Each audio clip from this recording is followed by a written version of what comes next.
Good afternoon. This is Travis Clardy, your President and CEO of the Texas Healthcare Association, and we're going to kick off with another one of our weekly updates from the Capitol, a week in review, as it were. So we should be online. I'm just looking at my phone here, making sure, yes, it shows live. It's going out in public. Yeah, it looks like we're working. So love to have you. Please share this with your friends, and of course, like us on Facebook. This is going out to our members in our facilities, our administrators, et cetera, to kind of give you an update of what we're doing here in the Capitol this session for the THCA and the issues that are most important to elder care in Texas. So again, we're going to do this every Friday. That is our intention. It seems like a good way to kind of wrap up the week and let you know what we've done. Today is the last day of January, which is hard to believe. The New Year's already flying by. So I guess we can quit saying Happy New Year. So we're closer to Groundhog Day now. So, but it is the last day of January, the 17th day of the 89th legislative session, leaving us 123 to go, but, who's counting? Lord willing, let's hope that's going to be all there is, and we don't see any special sessions. There's nothing special about a special session, having been through, maybe a dozen through my legislative career. So let's see if we can get it all done in 140 days like our founding fathers and the good Lord intends. So with that, I really want to focus this episode on what's going on the east side of the Capitol, and that's at the Texas Senate, which is presided over, of course, by our longstanding Lieutenant Governor Dan Patrick. Governor Patrick came out earlier this week with his priorities, and those are available online for viewing. You just Google up the Texas State Senate, and it's there, and you can read it in more detail on the specific what these 40 items are. But I think it's important, and we should be mindful of what those priorities are for Lieutenant Governor in the Texas Senate.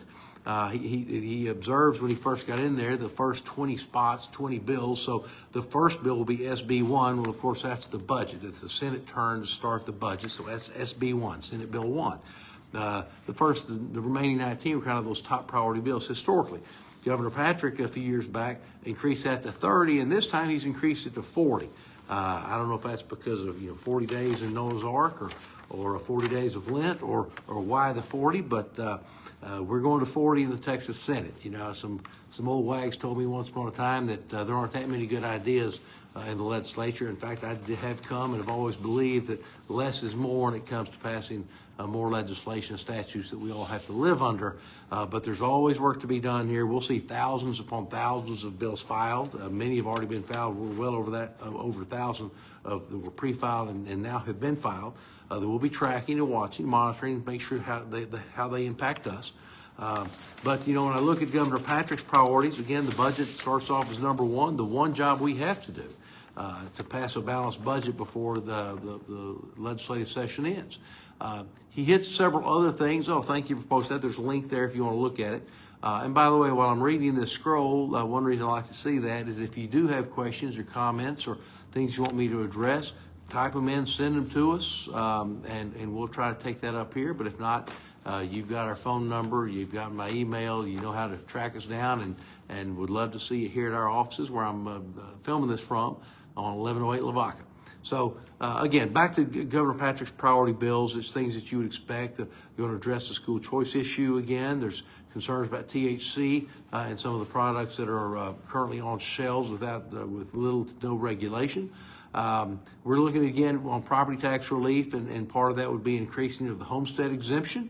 Two things that I think are vitally important, and you'll see this recurring session to session, year after year, century to century.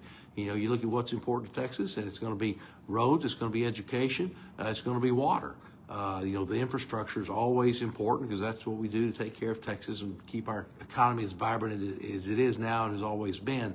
So SB 6 and SB 7, increasing Texas electric grid reliability. Still concerns there, and I'm glad we're looking at that to have more reliable sources. We have the most diversified portfolio in the nation, and incorporating wind and solar into that. But at the end of the day, when the wind's not blowing, the sun's not shining, we need those readily reliable sources, and I know Governor Patrick is going to be emphasizing that. Also, our good friend Senator Charles Perry from Lubbock has really put together a very interesting proposal concerning the Texas water supply and how we address that as a state. And so we're looking at that investment and what we're going to do for the long-term water and energy needs for the state of Texas. So several other things here. Some of them are more, I'll say, social issues in nature, and some criminal justice issues. We're looking at creating our own Texas DOGE, the improvement of government efficiency, which we can always stand to do better and spend our tax dollars as wisely as possible. There's going to be a number of other things, for everything from establishing the Texas Bitcoin Reserve to working on our Texas film industry. I know I have some friends in that space and are working diligently on that to bring those activities back to the state. Things to where we can better utilize the Texas Rainy Day Fund and allow that to continue to grow to, I think, the largest in the nation and the largest probably in the history. We're now in excess of, I think, $24 billion of the B in our Rainy Day Fund, which can be put to work for the citizens of Texas. And also any number of things about making Texas healthy again, which, again, I think does affect us as we move forward and how we care for the elderly in Texas. But, look at those things. The Senate has an advantage in the Texas state government. There's fewer of them. There's 31 as opposed to 150 in the House. I was told that there's 31 Psalms in the book of Psalms and 150 maybe got that backwards, 150 Proverbs. And so, I'm not saying we're divinely inspired in the Texas legislature, but, those numbers do match up. So, but with 31 people can move a lot quicker than 150. There wasn't quite as much turnover. And of course, Governor Patrick has been a steady hand at the wheel and leading that body. And so they've already got their committees organized. And the two committees most important to the THCA is the Finance Committee, chaired by our friend Joan Huffman of Houston area. And she chairs that. That's the equivalent of the House Appropriations Committee where they work on the budget. So they've already been meeting, doing a lot of great work there. Several members of that committee that I've worked with previously, just very experienced legislators, very knowledgeable, and really, have a lot of confidence in the work they will do in the budget. And look forward. In fact, I will tell you their next meeting next week. That committee will be meeting on Tuesday, and I expect to be there listening to the testimony and priorities and how the budget process is coming along. So our team will be there monitoring that closely, and that'll be next Tuesday. The other committee that really down in the nuts and bolts, the real day-to-day operations of long-term care facilities and health issues in the state is the Senate Committee on Health and Human Services. And once again, that's chaired by our friend Lois Colcourse, senator from Brenham. Experienced senator, has done this and knows the issues. We met this week with her staff on some of our priorities. And again, the door's always been open to us and very receptive to the thoughts and ideas we have. And, she takes this very seriously, not just for her district, but for the entirety of Texas, and how we can improve the health and provide better services, and the state do what it's supposed to do to take care of our vulnerable populations, in which she and we know certainly includes the elderly of Texas that we're honored to serve and take care of and have our facilities be home to many of our elderly Texans in the latter part of life. So look forward to working with Chairman Lois Colcourse in that capacity, but it's a very strong members there. This was a smaller committee. The Finance Committee is about half I think it is half of the body of the Senate. The Health Committee is a little smaller. Charles Perry, who I mentioned before from Lubbock, is the vice chair. Of course, Cesar Blanco, El Paso, new member Molly Cook. Senator Bob Hall was one of our neighbors there in East Texas. Kelly Hancock over the Fort Worth area. Brian Hughes, senator from Mineola, and a good friend, a long friend that we've been, before we ever thought about being in the legislature, we're lawyers together in East Texas. So I think the world of Brian and enjoyed working with him. Boris Miles, he's one of the House-trained senators, came out of the House, and Boris and I have spent some good quality time together. And then Kevin Sparks of Midland is also on this committee. So it's a really, really strong committee, very capable legislators, and look forward to being in front of that committee as we go down this session. So there we go. Neezy Harris is watching. Thank you, Neezy. And Oho, see you on here too. Again, if y'all have any questions, I think you can type those in. We'll take a run at it. I will from time to time check my time. What do we got here? About 3:10. This always happens. We want to have at least 15 minutes to talk. We're probably going to be closer to 20, 22, and if I go over 30, we all start hanging up, and that tells me to shut up. So we'll try not ever to go over the 30 minutes. If we do have some things that are important that need to be addressed, I'll certainly let you know that we're going to go long, and there's a reason for it. But the Senate, again, has begun their work a little more quickly because they organize quicker. Next week, we're fairly certain we have good information, and I think widely believe that the House will make its committee assignments next week with our Speaker, Dustin Burrows, will be, I'm sure, is looking at that right now as we speak. They're going over and trying to balance it. I will tell you, it's a very difficult task to do because you try to always keep a balance in the committees geographically, seniority-wise, give younger members an opportunity to serve in different places, and try to have those committees represent the demographics of the state and of the House body. And so it's kind of a big Jenga puzzle. You pull one here and it comes out over there. So it takes a little while to manage it. And of course, under House rules, there is a respect and deference given to seniority for committees, and then people can express to the Speaker their preferences, not binding certainly, of course. And then the Speaker will try to assign that up and match them up, and hopefully match aptitude and attitude and experience, and balance all those things out with some eye towards diversity and the different factors that go into it. But I'm sure they will do a good job, and we're anxiously awaiting that next, maybe Thursday, maybe Friday, comes out end of the week. And so we will be updating you on that this time next week. Hopefully we'll have that in our hands to tell you what that means, and we'll go over those committees in. But right now, I was thinking we didn't have a whole lot to talk about last time with the Senate. They are moving forward very quickly. I'm going to encourage all of you out there that one of the things you do for us, know who your state senator is, know who your state representative is.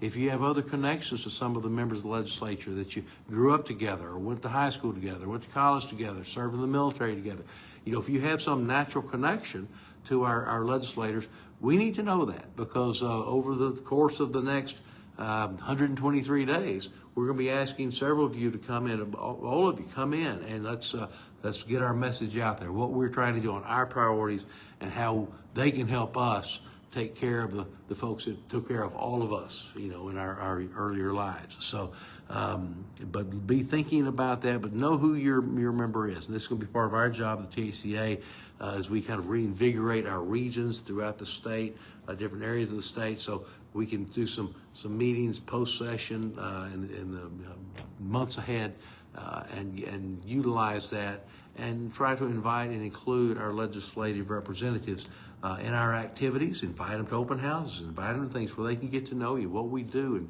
and come into our facilities. There's nothing like seeing, because that's certainly believing, and get to know your staff and your people, which not so coincidentally are voting members of their districts and taxpayers, and have an absolute right to be heard, and we want to show off what we do. We're very proud of our facilities, of our members, and the care that we take, and the quality that we provide to our members. So looks like we're about 3:15.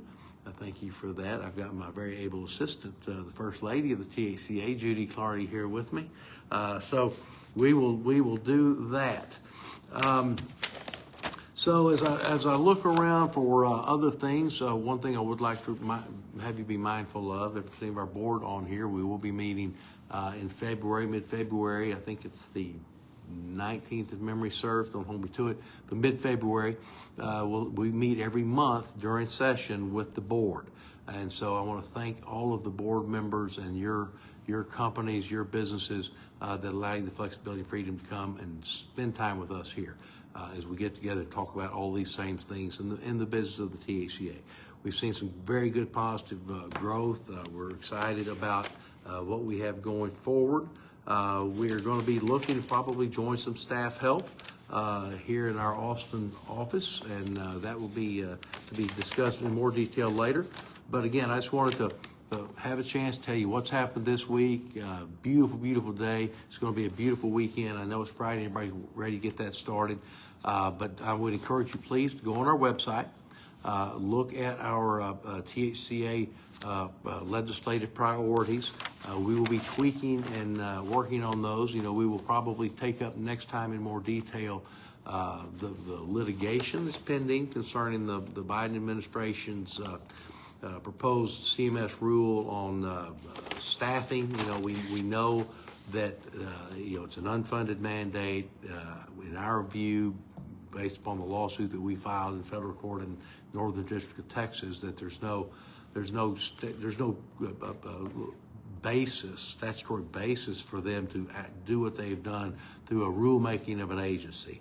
I feel very confident in our position, and now with a change in the administration in Washington, D.C., I think that the mandate, which I will tell you was patterned after a New York state law, I don't think is going to be adopted, but we're going to bird dog that like we are all issues. You know, you never pop the cork on the champagne bottle until the proverbial fat lady has sung. And so we've got a little ways to go.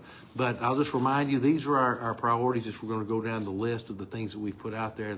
We're talking to the staffs at the HHSC and the Senate and House staffs and to the members and to the Lieutenant Governor about these. And so far, so good. We're getting good traction. I think a good buy-in and understanding of these issues and why they're so important. You know, so just going through this quickly, and I'm going to wrap it up for the week.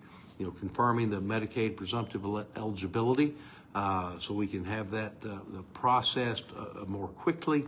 It's just something that we think would streamline the process, help the funding flow better, and also make it easier for and quicker for folks that are out there that should be eligible to receive their benefits to be able to be taken into one of our facilities and put into a good environment where they can live. Our second point, establishing a behavioral health add-on. We made great progress there. We're really getting some good information from other states about what this program should look like. And again, as mental health issues, behavioral health issues becoming more familiar or more common, and as our population gets larger and older, we think this is going to be an issue we better get our hands on now. We've got, I think, a good program that will help us address it as a profession. We're going to be dealing with the IDR, the Alternative Dispute Resolution program that's offered through the HHSC. We're seeing some good things are happening with MPRO, the peer review organization that looks at these in the last few months. We're encouraged by that, but we want to make sure that there's clear rules of the road in statute. Likewise with the child process, changing of ownership. You know, I think this is something we can fix and fix easily, and just want to make sure that the HHSC has good, clear guidance on that. And then finally, we're also watching the patient-driven payment model, which we are virtually certain is baked into the budgets which were drafted and let out last week. So we're on track. We're working hard. You've got a great team here at the THCA office in Austin. I'm proud to be your president and CEO. We're going to be following these things, bird dogging them 24/7. We're going to go from can to can't, and when they sign it out, well, then we'll take a deep breath and relax.